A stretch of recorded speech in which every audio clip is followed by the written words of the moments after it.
Kaalvoet op heilige grond. Dis vanmôre dag 4. Ek is Rinus van Sandwyk van Sion Gemeente in Parys. Ek lees vir jou vanmôre uit Genesis 3 vers 8. Die verhaal van Adam en Eva, net na die sondeval. Teen die aand hoor hulle hoe die Here God in die tuin loop. Hulle kruip toe weg tussen die bome.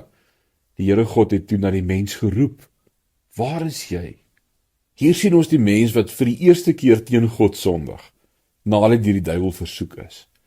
Die duiwel se doel was om Adam en Eva van God te vervreem en dit het gedoen deur God se woord te verdraai en bevraagteken, wat hulle na ongehoorsaamheid gelei het. Hierdie gebeurtenis het die mensdom se verhouding met God vir ewig verander. Nadat hulle van die verbode vrug geëet het, het Adam en Eva skuld en skaamte ervaar en as gevolg daarvan van God weggekruip. Maar nogtans het hy na hulle gesoek. Hy wou 'n verhouding met hulle staan. Waar is jy? Selfs wanneer ons ver is van hom. Jy kan met oorgawe na hom toe kom. Hy soek jou. Hy is lief vir jou. Vader, dankie vir u woord. Dankie dat ons vanmôre in die woord kan sien dat selfs wanneer ons ver van u af is, u steeds na ons kom roep en ons steeds lief het.